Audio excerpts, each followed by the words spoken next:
আসসালামু আলাইকুম viewers, welcome to mother cooking channel. আমার আজকের রেসিপিতে থাকছে ঝিঙ্গে দিয়ে ডিম ভাজি। আর এই ঝিঙ্গে দিয়ে ডিম ভাজি করলে ডিম ভাজিটা খেতে কিন্তু ভীষণ ভালো লাগে। আর এই ঝিঙ্গে দিয়ে ডিম ভাজিটা আপনারা ভাত, পরোটা, রুটি যে কোনো কিছুর সাথেই খেতে পারেন। চলুন তাহলে রেসিপিটা দেখে নেওয়া যাক। এখানে আমি 2টি ঝিঙ্গে আর 2টি ডিম নিয়ে নিয়েছি। তারপর ঝিঙ্গেগুলোকে খুব ভালোভাবে ছিলিয়ে এরকম পাতলা পাতলা করে কেটে নিয়েছি। এখন আমি এর মধ্যে দিয়ে দিচ্ছি 1/4 টিস্পুনের মতো হলুদের গুঁড়া, মরিচের গুঁড়া 1/4 টিস্পুনের মতো, দিয়ে দিচ্ছি লবণ পরিমাণ মতো। এখন আমি এই ঝিঙ্গেগুলোকে খুবই ভালোভাবে ম্যারিনেট করে নিব। ঝিঙ্গেগুলো ভালোভাবে ম্যারিনেট করা হয়ে গেলে আমি একটা বাটির মধ্যে 2টা ডিম ভেঙে নিচ্ছি। তারপর দিয়ে দিচ্ছি লবণ পরিমাণ মতো। এখন আমি এই ডিমগুলোকে খুবই ভালোভাবে ফাটিয়ে নিব। ডিমগুলো খুব ভালোভাবে ফাটানো হয়ে গেছে। এখন আমি চুলার উপর একটি কড়াই বসিয়ে দিচ্ছি। তারপর চুলাটি অন করে চুলার আঁচ মিডিয়াম করে রাখছি। দিয়ে দিচ্ছি সয়াবিন তেল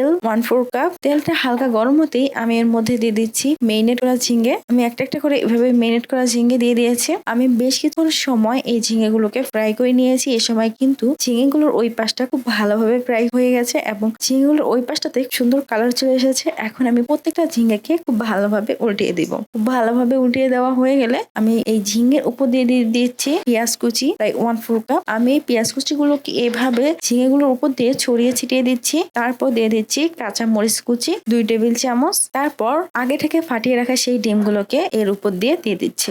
ডিম দেওয়ার পর আমি চুলার আঁচটা মিডিয়াম লো করে কড়াইয়ের ঢাকনা লাগিয়ে বেশ কিছুক্ষণ সময় ধরে ডিমটাকে কুক করে নিব। এবার আমি কড়াইয়ের ঢাকনাটা আপনাদের খুলে দেখাচ্ছি। দেখুন এই সময় কিন্তু ডিমের উপরটা এখনো ভালোভাবে কুক হয় নাই, ডিমের কাঁচা অংশ কিন্তু দেখা যাচ্ছে। তাই আমি কড়াইয়ের ঢাকনাটা আবারও লাগিয়ে ডিমটাকে খুব ভালোভাবে কুক করে নিব।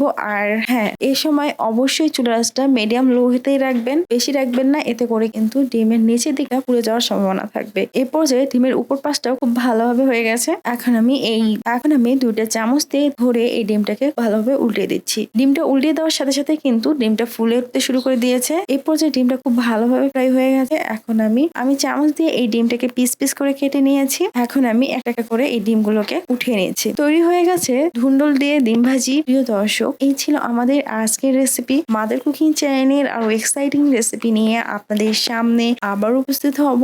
ভিউয়ার্স, আপনাদের সকলকে অনেক অনেক ধন্যবাদ জানাচ্ছি পুরোটা সময় আমাদের সাথে থাকার জন্য। আমি উইশ করব আপনারা সবাই ভালো থাকবেন, সুস্থ থাকবেন এবং মাদার কুকিং চ্যানেলের সাথে থাকবেন। এই চ্যানেলে নতুন হয়ে থাকলে চ্যানেলটি সাবস্ক্রাইব করুন এবং ভালো লাগলে লাইক, কমেন্ট ও শেয়ার করুন। ধন্যবাদ।